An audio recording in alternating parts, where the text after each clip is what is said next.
तो लीजिए दोस्तों, इंतजार खत्म हुआ। आज सदन के अंदर एसआईआर की प्रक्रिया को लेकर के चर्चा हो रहा है, उसके बाद चुनाव सुधारों पर लेकर के चर्चा हो रहा है, और साथ ही साथ जो चुनाव की प्रक्रिया है, साफ तौर पर ज्ञानेश कुमार के खिलाफ आवाज उठ गया है, चुनाव आयोग के खिलाफ आवाज उठ गया है। दरअसल आज सदन के अंदर एसआईआर की प्रक्रिया को लेकर के चर्चा होना था और आज नेता विपक्ष राहुल गांधी को चर्चा करना था, लेकिन वो कुछ देर के बाद करेंगे ऐसा कहा जा रहा है। लेकिन कांग्रेस पार्टी की तरफ से मनीष तिवारी ने इस पूरे प्रक्रिया को संभाला और लंबा चौड़ा भाषण दिया। मनीष तिवारी जी ने कहा कि चुनाव आयोग का काम है चुनाव कराना, चुनाव आयोग का काम है चुनाव कराना, चाहे वो ईवीएम मशीन से हो चाहे वो बैलेट पेपर से हो। दोस्तों, मनीष तिवारी ने साफ शब्दों में कह दिया कि आज दूध का दूध और पानी का पानी हो जाने दीजिए, क्योंकि आने वाले 6 राज्यों में चुनाव होने जा रहे हैं। अगर ईवीएम इतना ही ठीक है, सब कुछ निष्पक्ष है, तो फिर इन 6 राज्यों में ईवीएम मशीन से ना चुनाव करा करके बैलेट पेपर से चुनाव करा दीजिए और कर दीजिए दूध का दूध और पानी का पानी। और यही नहीं रुकते हैं। मनीष तिवारी जी साफ शब्दों में कहते हैं कि जो चुनाव आयोग को चयनित करने वाली, जिसमें नेता विपक्ष होते हैं, प्रधानमंत्री मोदी जी होते हैं, उसके बाद जो है सत्तारूढ़ पार्टी का कोई और सांसद होगा, उसमें नेता होगा जिसको मोदी जी चाहेंगे। अब ये प्रक्रिया मत करिए। चुनाव आयोग को चयनित करने के लिए राज्यसभा के नेता प्रतिपक्ष, लोकसभा के नेता प्रतिपक्ष, प्रधानमंत्री मोदी जी, सीजीआई साहब और भी लोगों को जोड़ दीजिए, तब जाकर के निष्पक्ष चयनित हो पाएगा चुनाव आयोग का। बहुत कुछ कहा है दोस्तों, क्या कुछ कहा है आप सभी का सामने, जरा सुनिए विस्तार से आज के दिन भाषण में क्या कुछ हुआ। मैं ईवीएम्स में आता हूं अध्यक्ष। ये जो इलेक्ट्रॉनिक वोटिंग मशीन है, लोकतंत्र एक भरोसे पे चलता है अध्यक्ष, और वो भरोसा क्या है कि जब वो 98 करोड़ लोग जाकर उस लाइन में खड़े होते हैं, 5-5, 7-7 घंटे, कभी कभी धूप में खड़े होते हैं। आप राजस्थान से आते हैं, आप जानते हैं कैसी चिलचिलाती गर्मी रहती है मई जून में। उसको ये भरोसा होना चाहिए कि जो वो वोट डाल रहा है वो सही जगह जा रहा है कि नहीं।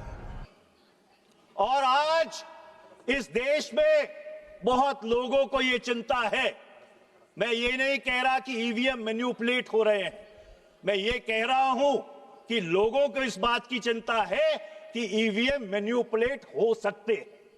और जब आवाम का भरोसा लोकतंत्र में टूटता है तो अराजकता फैलती है अध्यक्ष जी, अराजकता फैलती है। और इसलिए यह बहुत जरूरी है। मैंने सदन में सवाल पूछा था, किरण रिजिजू जी यहां पे है नहीं, उस समय वो कानून मंत्री थे 25 मार्च 2002 को। मैंने ये पूछा था इस सदन में, आप आसन पे थे अध्यक्ष जी, कि ये ईवीएम का सोर्स कोड किसके पास है? ये ईवीएम का जो सोर्स कोड है, ये क्या उन कंपनियों के पास है जो ईवीएम बनाती हैं, ये चुनाव आयोग के पास है? Who has the source code of these EVMs? I did not receive an answer that day. I have not received an answer till now. और मैं आज आपके माध्यम से पूछना चाहता हूं कि सरकार को चुनाव आयोग से यह बात पूछकर हम लोगों को बतानी चाहिए कि क्या उसका सोर्स कोड जो मदरबोर्ड प्रोग्राम होता है वो उनके पास है कि उन कंपनियों के पास है जो ये मशीनें बनाते हैं।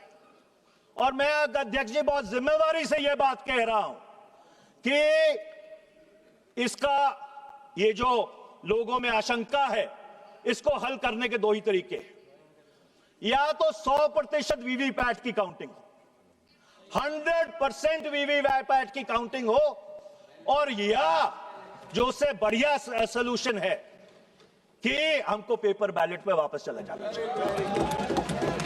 बहुत सारे ऐसे मुल्क थे जिन्होंने ईवीएम का प्रयोग किया था, जापान, जर्मनी, अमेरिका, जहां पे ये आजाद हुए थे, वो सारे पेपर बैलेट पे वापस क्यों चले गए? क्या कारण था कि वो पेपर बैलेट पे चले गए? वो कारण ये था that after all the EVM is a machine and any machine can be manipulated। और मैं अध्यक्ष जी एक बात कहना चाहता हूं कि अगर ईवीएम में सब कुछ ठीक है, सब कुछ बिल्कुल पारदर्शित है, everything is coaster, everything is above board, 6 प्रदेशों में चुनाव होने जा रहे हैं, केरल, तमिलनाडु, पश्चिम बंगाल, असम, पुडुचेरी पेपर बैलेट पे करा लीजिए ना चुनाव। दूध का दूध, पानी का पानी हो जाएगा। देखिए, चुनाव आयोग को तो चुनाव करवाना है, चुनाव आयोग को तो चुनाव करवाना है। चुनाव आयोग को क्या फर्क पड़ता है ईवीएम से हो या पेपर बैलेट से हो। चलो, अगर 3-4 दिन लग भी गए गिनती में, लोगों का भरोसा, जो भारत की लोकतांत्रिक व्यवस्था है, जो भारत की बुनियाद है, जिस लोकतंत्र के बारे में हम दुनिया में गूंज गूंज के कहते हैं कि हम भारत देश के सबसे बड़ा लोकतंत्र है, उसकी विश्वसनीयता वापस आ जाएगी। अध्यक्ष जी, आज ये जो प्रश्न चिन्ह ईवीएम्स ने हमारे लोकतंत्र पर लगाया है, ये सबसे बड़ा जो सवालिया निशान है। से सब लोगों की उम्मीद थी कि वो एक निष्पक्ष एम्पायर होकर काम करेगा, पर मुझे बहुत खेद से यह बात कहनी पड़ रही है और यह बहुत दुर्भाग्यपूर्ण बात है कि इस साइड पे बैठे बहुत सारे सदस्य और बहुत सारे इस देश में लोग ऐसे हैं जिनको चुनाव आयोग की निष्पक्षता पर आज सवालिया निशान खड़ा करने की जरूरत पड़ रही है। और अगर सबसे पहला कोई चुनाव सुधार इस देश में होना चाहिए अध्यक्ष जी, तो वो चुनाव सुधार होना चाहिए जो कानून 2023 में बना था, जो इलेक्शन कमीशन के जो सदस्य हैं उनके चयन को लेकर जो कानून बना था, जो उसकी धारा 7 है, उसकी सिलेक्शन कमेटी में माननीय प्रधानमंत्री, नेता विपक्ष लोकसभा और एक कैबिनेट मंत्री जिसको प्रधानमंत्री सुनिश्चित करते हैं, वो 3 लोगों की समिति है। मेरा ये सुझाव है कि इसमें 2 सदस्य और जोड़े जाने चाहिए, एक नेता विपक्ष राज्यसभा और दूसरा नामजद तौर पर भारत के मुख्य न्यायाधीश, the chief justice of India. तो 2 लोग सरकार से रहेंगे, 2 लोग विपक्ष से रहेंगे और एक उसमें चीफ जस्टिस ऑफ इंडिया मुख्य न्यायाधीश रहेंगे। और अध्यक्ष जी, अगर ऐसी समिति बनेगी तो फिर ठीक से खेला होगा, फिर ठीक से खेला होगा। तो दोस्तों, देखा आपने, मनीष तिवारी ने बकायदा एक एक शब्दों पर बड़े गंभीरता से तथ्यों के साथ रखते हुए कहा कि अब चुनाव आयोग की जो नियुक्ति है उसमें बदल करनी चाहिए, उसमें जो है अब लोकसभा के नेता प्रतिपक्ष को भी रखना चाहिए, सीजीआई साहब को भी रखना चाहिए, जो कि अब तक रखा जा रहा था लेकिन इस प्रणाली को चेंज कर दिया गया, लेकिन फिर से इस बात को कहा जा रहा है।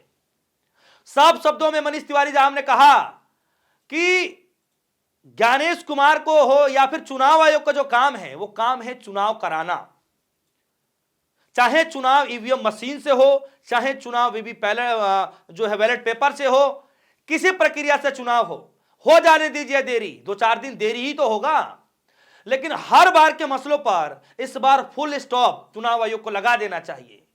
और फुल स्टॉप कैसे लगेगा? क्योंकि मनीष तिवारी जी ने साफ शब्दों में कहा कि अन्य और देशों के अंदर जहां पर ईवीएम मशीन स्टार्ट हुई, जहां पर ईवीएम की प्रणाली से जो है वहां की सरकारें चयनित की गई, कई देशों में ईवीएम मशीन को हटा करके बैलेट पेपर से कराया गया। तो क्या आज हमारे देश में यह हो नहीं सकता? क्या यह संभव नहीं है?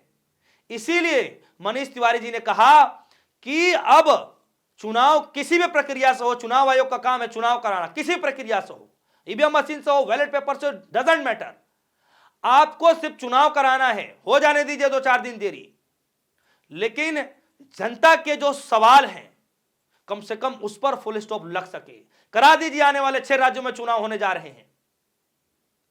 आज गंभीर मसलों पर चर्चा की गई और आगे बहुत कुछ कहने वाले हैं। क्या कुछ कहेंगे वो आगे मैं आपको अगली वीडियो में बताऊंगा।